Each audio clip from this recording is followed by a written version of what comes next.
भाई तू एक बात बता, अगर तू एप्पल को हवा में ड्रॉप करेगा तो क्या होगा? नीचे गिरेगा। नीचे गिरेगा, नीचे गिरेगा ना भाई, पर वो फिजिक्स में गिरेगा। केमिस्ट्री में क्या होगा? हिस्टेरिक हिंड्रेंस आ जाएगा, कम पड़ा तो रेजोनेंस हो जाएगा, इंडक्टिव इफेक्ट आ जाएगा। सब लगता है यार, यहाँ सब कुछ भी हो सकता है भाई, कुछ भी। बता, तू बता भाई, केमिस्ट्री वाला बता। तो रुको जरा, सबर करो। Hello dear friends, this is Ashish Charles. Today we are going to discuss about a special topic of chemistry और केमिस्ट्री से रिलेटेड एक्सेप्शंस, हिंड्रेंस और जो भी केमिस्ट्री में बदतमीजियाँ होती हैं, जहाँ पे बच्चों को लगता है कि यहाँ पर तो ये बहुत कंफ्यूजिंग है। सभी मेरे लगभग काफ़ी सारे ऑफलाइन स्टूडेंट्स का सवाल आया है ये, और ऑफलाइन में तो मैंने अपने सारे बैचेस में क्लियर कर दिया है ये। जब भी कोई सवाल करता है तो पूरे स्टूडेंट को बता दिया जाता है, लेकिन मुझे लगा कि ऑनलाइन वाले स्टूडेंट्स के साथ भी शेयर किया जाए, तो मैं एक स्पेशल वीडियो बनाने जा रहा हूँ। तो इसमें ये टॉपिक तो अलग नहीं है, जैसे हम किस किस टॉपिक पे बात करने वाले वैसे मैंने क्वेश्चंस लिखे हैं बना करके। तो केमिस्ट्री सबको लगता है एक एक्सेप्शनल सब्जेक्ट है, but chemistry is all about reality and reality. वो आज की वीडियो में हम क्लियर कर देंगे। आई प्रॉमिस यू कि आपको ये बात लास्ट तक समझ में आ जाएगी। वीडियो को स्किप ना करें और वीडियो को लास्ट तक ज़रूर देखें। जो भी डाउट्स हैं वो सब मेरे हिसाब से क्लियर हो जाएंगे, आई प्रॉमिस यू टुडे। फिर दूसरा, एटॉमिक मॉडल क्यों पढ़ाए जाते हैं जब ये फेल हो जाते हैं? पहले ठीक ठाक बना लो फिर पढ़ा लो, लेकिन इस पर मैं वीडियो बना चुका हूँ, ये लिंक डिस्क्रिप्शन में डाल देंगे। एक और सवाल है कि जब हम why we have to learn different colours, odour, हम भैया हमें कलर और सड़े हुए अंडे सूंघने की क्या ज़रूरत पड़ी है, रॉटन अंडे सूंघने की क्या ज़रूरत पड़ रही है केमिस्ट्री में? और दूसरा है पीरियोडिक ट्रेंड को लेकर के, कि जब up to down, left to right हम बोलते हैं ट्रेंड है, एटॉमिक रेडियस, उनकी प्रॉपर्टीज़ का, तो उन ट्रेंड्स को लेकर के कि वो फॉलो ही नहीं करते तो उन्हें ट्रेंड क्यों कह रहे हैं। इन 4-5 टॉपिक पे हम बहुत ज़्यादा डिस्कशन करने वाले हैं और काफ़ी इंटरेस्टिंग वीडियो होने वाली है। तो हम इस वीडियो को शुरुआत करते हैं। आज तक केमिस्ट्री में जो आपका मिसकंसेप्शंस रहे हैं, आई प्रॉमिस यू कि वो क्लियर हो जाएंगे। सो स्टार्ट करते हैं, आओ सीखें। कहानी शुरू करते हैं पीरियोडिक टेबल से, क्योंकि जहाँ तक हमें पहुँचना है उसके लिए बेसिक जानना बहुत ज़्यादा ज़रूरी है। ABCD आएगी तभी APPLE की स्पेलिंग समझ में आएगी। तो पीरियोडिक टेबल से कहानी शुरू करते हैं। तो पीरियोडिक टेबल सब जानते ही होंगे कि पीरियोडिक टेबल क्या है। It is the collection of 118 elements. दुनिया में जितने भी एलिमेंट्स पाए जाते हैं, मोजले ने उन सबको कलेक्ट किया, उनके एटॉमिक नंबर के बेसिस पर उसने उसे अरेंज किया। करते करते उसने 18 ग्रुप और 7 पीरियड में उसे अरेंज कर दिया। वो जो अरेंजमेंट एक टेबल के रूप में आपको दिखाई देता है, that arrangement is called periodic table. It is the collection of all types of natural and some synthetic element in the form of groups and period on the basis of the increasing in atomic number called periodic table. That arrangement in the form of table called periodic table. इतना हमको समझ में आता है। दूसरी बात आती है हमारे केमिस्ट्री की, बिल्कुल बेसिक में लेके जा रहे हैं और फिर टॉप लेवल तक का बता देंगे आज आपको। Chemistry, it is a branch of science in which we deal about the study of 118 elements which found in periodic table. So 118 element जो पीरियोडिक टेबल में पाए जाते हैं उनकी पढ़ाई लिखाई को ही केमिस्ट्री कहते हैं। And it is not only the study of 118 elements which founts in periodic table, while it is also the study of infinite molecule, compound, chemicals which are made up of these elements called chemistry. तो chemistry में केवल 118 element की पढ़ाई लिखाई कोई chemistry नहीं कह रहे, उनसे बनने वाले infinite molecule, compound, chemical, structure, geometry, इन सब की पढ़ाई लिखाई, उनकी प्रॉपर्टी के पढ़ाई लिखाई को क्या कह रहे हैं? केमिस्ट्री कर रहे हैं। तो इट्स डेफिनेशन में ही इनफाइनाइट जुड़ा है और हम समझें कि हमें हमेशा सारी बातें समझ में आ जाएंगी, तो ऐसा तो पॉसिबल है नहीं, क्योंकि हम 15 सेंटीमीटर के स्केल से समुद्र की गहराई नापेंगे तो हम गलत नतीजों पर पहुंचेंगे। बस इस माइंड के जो स्केल है उसको थोड़ा सा बड़ा करेंगे तो एक दिन समुद्र भी मेजर कर लेंगे, कोई बड़ी बात है नहीं हमारे लिए। अब हम बात कर लेते हैं जो ट्रेंड वगैरह को लेकर के या जो एक्सेप्शन बातें आती हैं उसे समझने की कोशिश करते हैं। पीरियोडिक टेबल में जो भी एलिमेंट अरेंज है वो किस बेसिस पर है? एटॉमिक नंबर के बेसिस पर। पीरियोडिक टेबल में सभी एलिमेंट्स एटॉमिक नंबर के बेसिस पर अरेंज किए गए हैं, ना कि उनकी प्रॉपर्टीज के बेसिस पर। Atomic radius, ionisation potential, electron gain enthalpy, electron affinity, metallic property, इन सब एलिमेंट्स की प्रॉपर्टी के बेसिस पर एलिमेंट्स को अरेंज नहीं किया गया है। किस बेसिस पर अरेंज किया गया है? ये बात बेसिक छोटा सा बच्चा भी समझता है, और आप तो समझदार हैं ही, तो आपको समझ में आती होंगी। इस बेसिस पर अरेंज कर दिया गया है। तो जब पीरियोडिक टेबल में ये बोला जाता है कि अप टू डाउन जाने पे, लेफ्ट टू राइट जाने पर एक्सेप्शन आ गया या वो ट्रेंड फॉलो नहीं कर रहा, तो ट्रेंड तो तब फॉलो करेगा ना जब वो ट्रेंड के लिए बताया जाए कि आपको प्रॉपर्टी के बेसिस पर अरेंज किया गया है। पीरियोडिक टेबल को प्रॉपर्टी के बेसिस पर अरेंज नहीं किया गया है। किस बेसिस पर किया गया है? अगर कहीं पर ऐसा होता पीरियोडिक टेबल में 1 2 3 4 एटॉमिक नंबर के बाद 6 एटॉमिक नंबर आ जाता तो एक्सेप्शनल बात होती।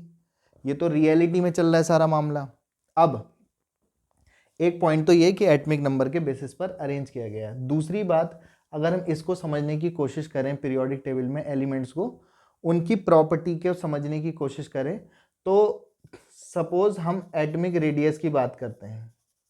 अच्छा, एक बात और कि पीरियोडिक टेबल में 118 एलिमेंट्स है और हर एलिमेंट की 100 200 हजारों प्रॉपर्टीज हैं। किसी भी एलिमेंट की, आपने ऑर्गेनिक केमिस्ट्री में देखा ही होगा कि कार्बन एक ऐसा एलिमेंट है पीरियोडिक टेबल में पूरा का पूरा, जिस पे इतनी रिसर्च हुई है कि सिर्फ कार्बन के लिए केमिस्ट्री की अलग ब्रांच बना दी गई है, और ऑर्गेनिक केमिस्ट्री में वही सब पढ़ते रहते हैं। तो सिर्फ एक एलिमेंट पर केमिस्ट्री पे इतना ज़्यादा काम हुआ है, बाकी एलिमेंट्स पे बहुत ज़्यादा रिसर्च नहीं हुई, इसलिए उनको अलग अभी 117 एलिमेंट को इनऑर्गेनिक केमिस्ट्री में पढ़ रहे हैं। अदरवाइज तो ऑर्गेनिक केमिस्ट्री में कार्बन ही की बात करूं तो इतनी सारी बुक्स बनी हुई है ऑर्गेनिक केमिस्ट्री पर। क्यों?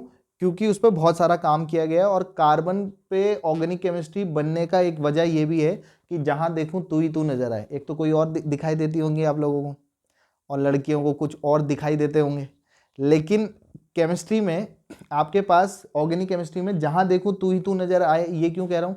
क्योंकि मेरे आसपास चारों तरफ जो भी चीज़ें हैं, जो भी चीज़ें प्रेजेंट है, उन सब में लगभग कार्बन का कंपोनेंट प्रेजेंट होता है। तो कार्बन प्रकृति में बहुत ज़्यादा फैला हुआ है, तो उसकी बहुत ज़्यादा पाए जाने की वजह से उसे अलग से पढ़ाया जाता है। लेकिन कार्बन पर उतना काम किया जा चुका है, बाकी एलिमेंट्स पर नहीं किया गया। अदरवाइज तो बाकी हर एलिमेंट पे इतना काम होगा कि हर एलिमेंट के लिए अलग ब्रांच बना दी जाएगी। तो हमारा, मैं पकड़ के चलता हूं कि माना एक एलिमेंट की 100 प्रॉपर्टीज है, तो 118 एलिमेंट के लिए इनटू 100 कितनी प्रॉपर्टीज हो जाएंगी? 11,800 तो यही होगी, कम से कम 100 पकड़ के चल रहा हूं। तो 11,000 प्रॉपर्टीज का बोझ अपने सर पे लाद के घूमने की जरूरत है नहीं आपको। तो 11,000 12,000 प्रॉपर्टीज को पढ़ते रहोगे तो फिर तो और भी तो काम करने, और भी टॉपिक्स पढ़ने, और चैप्टर भी कवर करने, यही थोड़ी करते रहोगे। और पता चला कि 11,801वीं प्रॉपर्टी से क्वेश्चन आ गया तो भी गलत हो जाएगा। तो बेसिकली इतना कंफ्यूजन पैदा नहीं करना है। इजीली में SPDF वाले से क्वेश्चंस आते हैं, वो 100 क्वेश्चंस आते हैं, वही हमको पढ़ के जाने होते हैं मार्क्स के लिए। अभी हम उसे समझने की कोशिश करते हैं अपने टॉपिक को। अब हमें इतनी बात तो समझ में आती है कि इतनी सारी प्रॉपर्टीज हैं, और पीरियोडिक टेबल में इन इतनी हजारों लाखों प्रॉपर्टीज के बेसिस पर किसी भी पीरियोडिक टेबल में या किसी भी टेबल में एलिमेंट्स को अरेंज करना पॉसिबल हो ही नहीं सकता, क्योंकि कोई प्रॉपर्टी फॉलो करेगी, कोई फेल हो जाएगी, क्योंकि इतनी सारी प्रॉपर्टीज हैं। तो पीरियोडिक टेबल में उन एलिमेंट्स को अरेंज करने की पॉसिबिलिटी तो मेरे अकॉर्डिंग तो पॉसिबल है नहीं, क्योंकि हर प्रॉपर्टी की, हर एलिमेंट की डिफरेंट काइंड ऑफ प्रॉपर्टीज है, तो वो अरेंजमेंट ठीक ठाक ढंग से किया नहीं जा सकता। उसको आसान बनाने के लिए, आसान भाषा में करने के लिए, कि आप लोगों को आसान से आसान दे पाएँ, तो बहुत सारे साइंटिस्ट लोगों ने मेहनत करके वो कुछ ट्रेंड्स के बेसिस पर आपको पढ़ा दिया जाता है कि ऐसा ऐसा ऐसा ऐसा, कुछ लॉजिक और कुछ इलॉजिकली, कि आपको समझा दिया जाता है। अब समझने की कोशिश करते हैं। For example atomic radius, atom के न्यूक्लियस से आउटर मोस्ट में प्रेजेंट इलेक्ट्रॉन के बीच की दूरी को एटॉमिक रेडियस कहते हैं। इतनी बात सबको समझ में आती होगी।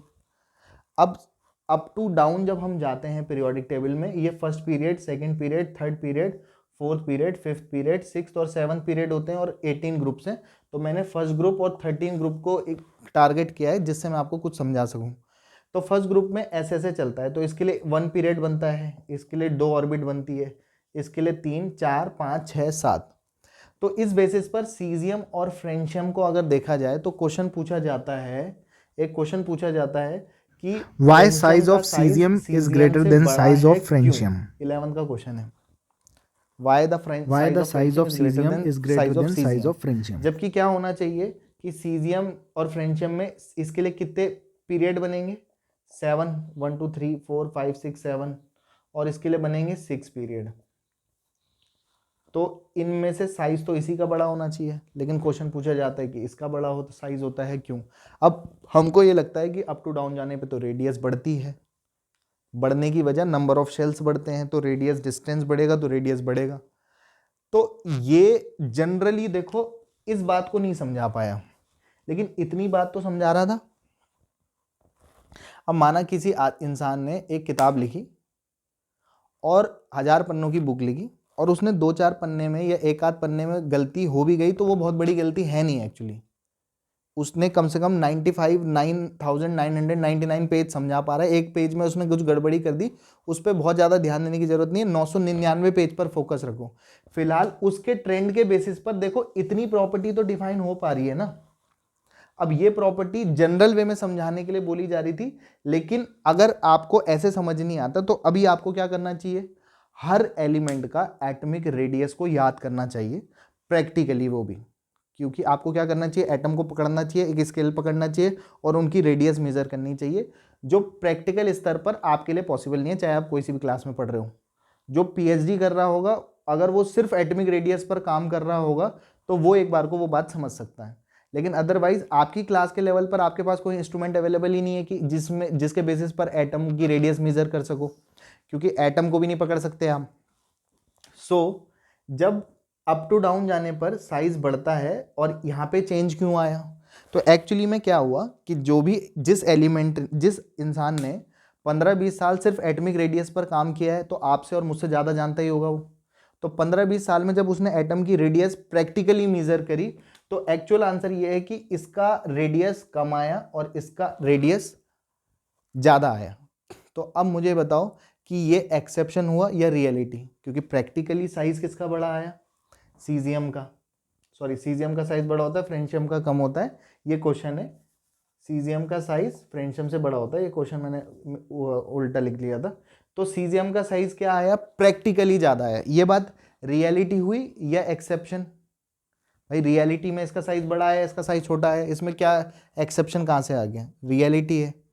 तो अब आपके पास क्वेश्चन लगाने के लिए आपको ये सब बोल दिया जाता है कि भैया अप टू डाउन जाने पर क्या होता है कि एस ऑर्बिटल में पेनिट्रेशन इफेक्ट बढ़ता है, क्योंकि एस ब्लॉक के एलिमेंट है ये, और एस ऑर्बिटल जब एस ऑर्बिटल बढ़ता है, साइज बढ़ता है, या तो ऊपर से नीचे जाने पर एस ऑर्बिटल में पेनिट्रेशन इफेक्ट बढ़ता है। ऐसा जवाब लिखना होता है कॉपी में कि पेनिट्रेशन इफेक्ट बढ़ता है और पेनिट्रेशन के कारण फ्रेंशियम का साइज सिकुड़ जाता है और सीजियम का साइज बड़ा होता है। ऐसा आप कॉपी में लिख के आते हो और आपको भरोसा भी उसी बात पे हो जाता है। तो ये जो आंसर है ये हाइपोथेटिकल आंसर है। भाई पेनिट्रेशन हो रहा था तो तुम्हें क्या आफत आ गई थी, तुम्हारे अंदर पेनिट्रेशन क्यों नहीं हो रहा था, यहीं जाके क्या हो गया था तुम्हें कि जो पेनिट्रेशन होने लगा। तो इस पर्टिकुलर जवाब के लिए, इस पर्टिकुलर टॉपिक के लिए उसने एक पेनिट्रेशन इफेक्ट का लॉजिकली इलॉजिकल आंसर दे दिया, क्योंकि किसी भी बड़े अधिकारी के कह देने से अज्ञान सत्य नहीं हो जाता। इस जीवन में सत्य ही सबसे बड़ा अधिकार रखता है, ये बात हमेशा ध्यान रखें। तो सच्चाई ये है प्रैक्टिकली कि इसका साइज बड़ा होता है, क्योंकि आप इतने सारे एलिमेंट की, हर एक की एलिमेंट की एटॉमिक रेडियस याद कैसे कर लोगे, क्योंकि पेपर में वही थोड़ी पढ़ना है, एटॉमिक रेडियस पे रिसर्च कर रहे हो या अभी अपनी पर्टिकुलर 11th-12th क्लासेस को कवर करना है। सबसे पहला तो ये भी है। तो आपके पास रियलिटी में इसी का साइज बड़ा आता है। इसकी वजह से हमें क्लियरली समझ में आता है कि भाई एक्सेप्शन नहीं है, रियलिटी है, जो मैं समझाने की कोशिश कर रहा हूँ। अब दूसरा एक और एग्जांपल से इस बात को समझते हैं कि पीरियोडिक टेबल में जब हम ऊपर से नीचे जाते हैं तो जनरली साइज बढ़ता है, जनरली। और वैसे भी इस वाले क्वेश्चन का जवाब भी आपको शायद मिल गया होगा, ट्रेंड वाला, फॉलो करने वाला। लेकिन आपके पास जब भी वो पीरियोडिक टेबल में ट्रेंड वाला टॉपिक पढ़ाता है तो सबसे ऊपर क्या लिखता है, general trend in periodic table. उसने कभी आपको कहा कि exact trend in periodic table लिख रहा हूं मैं? उसने कहा general trend in periodic table. General मतलब वो साइंटिस्ट हाथ धो देते हैं अपने जनरल शब्द से, सामान्यतः ऐसा होता है, ऐसा ही होता है, ऐसा उसने कभी नहीं कहा। तो कोई एक्सेप्शन हुआ नहीं, क्योंकि ट्रेंड में जनरली ऐसा हो सकता है, क्योंकि इतनी सारी प्रॉपर्टीज़ को आप कैसे अरेंज करके कैसे कुछ भी कह दोगे। किसी भी प्रॉपर्टी में कभी भी चेंज हो सकता है एलिमेंट्स में, तो रियलिटी में कुछ भी चेंजेस आ सकते हैं। ये बात दिमाग में बिठा करके रखो और हमेशा इस बात का ध्यान रखना कि भैया जीवन में सत्य ही सबसे बड़ा अधिकार रखता है, जो रियलिटी है वो रियलिटी है। अब रही बात दूसरे टॉपिक की कि हम ट्रेंड के बारे में बात कर रहे थे। तो ट्रेंड में क्या होता है कि आपके पास general trend in periodic table कहता है, वो क्या कहता है, जनरल ट्रेंड, सामान्यतः ऐसा होता है। एग्जैक्टली उसने कभी नहीं कहा। अभी अपने टॉपिक पे वापस आ जाते हैं, दूसरा एग्जाम्पल कवर करने की कोशिश करते हैं। पॉज करके चाहे तो ये वाले बातों का स्क्रीनशॉट ले लो अगर कुछ मिस हो जाए तो, क्योंकि मैं यहीं एक्सप्लेन करूंगा फिर इस बात को भी। दूसरा, मैंने 13 ग्रुप के एलिमेंट्स यूज़ किए हैं आपको एक और ट्रेंड वाला और यही रियलिटी एक्सेप्शन समझाने के लिए। आयनाइजेशन पोटेंशियल का डेटा लिया है। आयनाइजेशन पोटेंशियल क्या होता है हम समझते हैं। कोई गैसियस एटम है और उसकी ज़िंदगी से आप इलेक्ट्रॉन बाहर फेंक रहे हो। कोई भी एटम है, आप उससे एक इलेक्ट्रॉन को बाहर निकाल रहे हो और इलेक्ट्रॉन बाहर निकलता है तो उस एटम पर कैसा चार्ज आएगा, पॉजिटिव।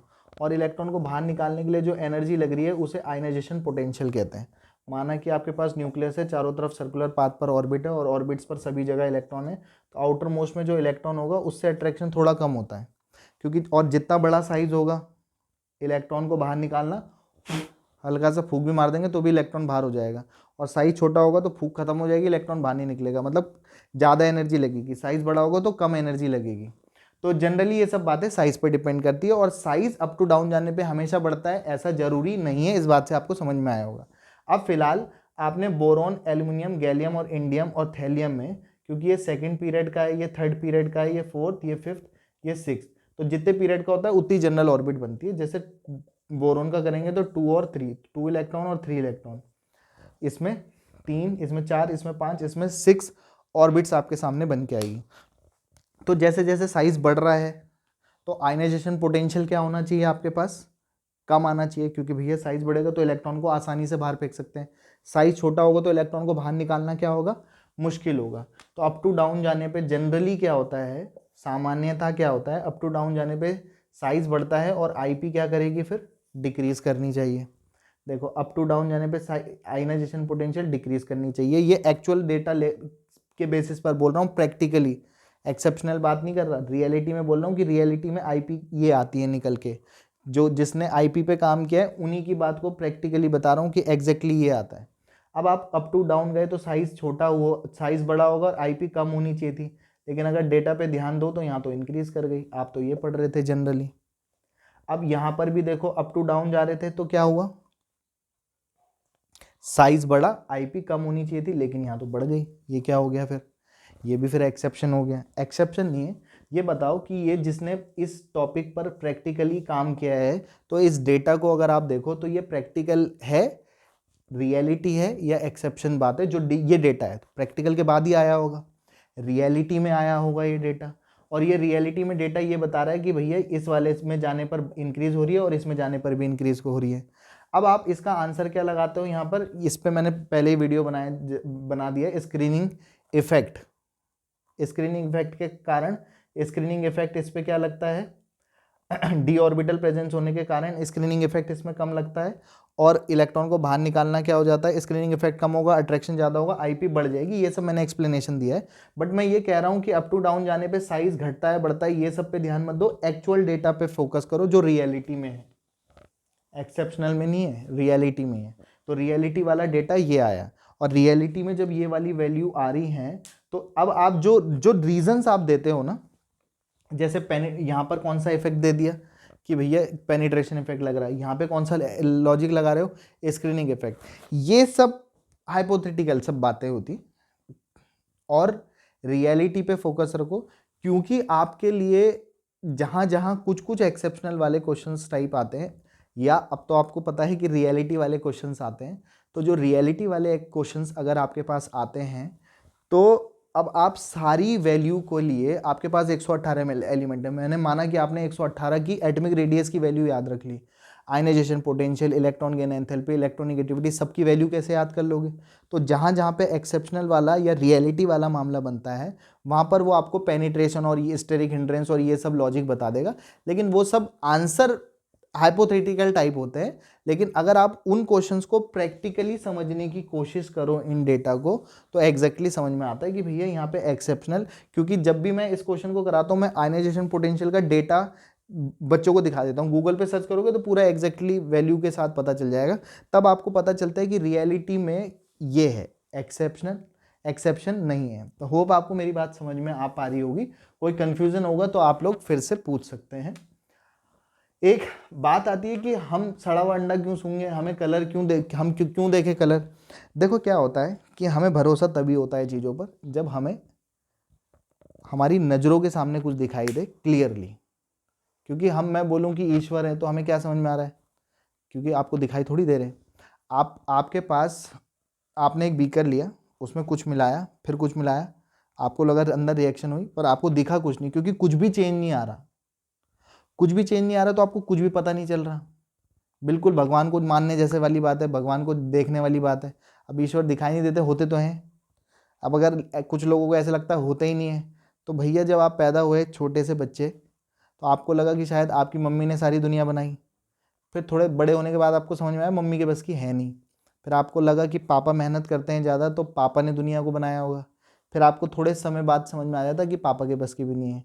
तो जो पापा के पापा के पापा के पापा, जो सबसे बड़े वाले पापा ऊपर बैठे हैं या नीचे बैठे हैं या दिल में बैठे हैं, मन में बैठे हैं, जहाँ भी बैठे हैं, तो किसी ने तो बनाया ही होगा। तो सृष्टि से आप श्रोता तक पहुंचते हैं। तो अब बीकर के अंदर कुछ भी दिखाई नहीं दे रहा, लेकिन कुछ तो हो रहा है, तभी तो रिएक्शंस वगैरह के बारे में आप डिस्कस कर पाते हो। तो इसी वजह से प्रैक्टिकल के दौरान आपके पास जब भी कुछ चीज़ें कलर चेंज वाली आती हैं या फिर स्मेल निकल के आती है, तो वो कैसी प्रॉपर्टी है? फिजिकल प्रॉपर्टी है। क्योंकि आपको भरोसा तभी होगा भैया जब आपको फिजिकली कुछ पता चले। अदरवाइज वो ट्रांसपेरेंट ही बना रहे वो बीकर के अंदर, तो फिर भी कुछ पता ही नहीं चलेगा। इसीलिए केमिस्ट्री में जहाँ पे कलर वाले क्वेश्चंस आते हैं या फिर आपके ओडोर वाले क्वेश्चंस आते हैं या ओडोर वाला मामला आता है, तो वहाँ पर आपको वो चीज़ें ही याद रखनी पड़ती है। क्योंकि केमिस्ट्री में बीकर के अंदर अदरवाइज आपको कुछ दिखाई देने वाला नहीं है। होने को तो बहुत कुछ दिख सकता है कि अगर आप उसका स्पेक्ट्रम, स्पेक्ट्रोफोटोमीटर से एनएमआर स्पेक्ट्रम, आईआर स्पेक्ट्रम और ये सब डेटा देखो, तो आपको प्रैक्टिकली समझ में आएगा। लेकिन बीएससी एमएससी तक भी सारा डेटा किस बेसिस पर समझ में आ जाना चाहिए? कलर और ओडोर के बेसिस पर। क्योंकि उस क्लासेस के लेवल पर आप प्रैक्टिकल लेवल पर उस तक बिल्कुल सीख नहीं पाओगे एग्जैक्टली। तो वो सब छोड़ देते हैं, हम अभी छोटे बच्चे हैं, तो हमें कलर जहाँ चेंज होता है तो हम तब बोलते हैं कि कलर और ओडोर वाला बहुत हमारे लिए इंपॉर्टेंट हो जाता है। तो इस बात पर ध्यान दें कि होप आपका ये वाला टॉपिक क्लियर हुआ होगा। कुछ एग्जाम्पल से समझाने की कोशिश करिए। ट्रेंड वाली बात मैंने बता दी कि जनरल ट्रेंड होता है, और एटमिक मॉडल्स वाले पे मैं पहले वीडियो बना चुका हूँ। कलर और ओडोर वाला क्यों इंपॉर्टेंट होता है, इसीलिए इंपॉर्टेंट होता है। होप आपको ये समझ में आ रहा हो, तो पॉज करके स्क्रीनशॉट ले सकते हो अगर कुछ इन्फॉर्मेशन लेनी हो यहाँ से। तो आप लोगों को जितना था वो क्लियर हुआ होगा। कोई और डाउट होगा तो कमेंट सेक्शन में भेज सकते हैं, और मुझसे सीधे कॉल पे भी बात कर सकते हैं। तो बाकी फिलहाल जी लो अपनी ज़िंदगी। नेक्स्ट वीडियो में पियेंगे आप लोगों का खून। Have a good day, goodbye, good night, शुभ रात्रि, शब ब खैर।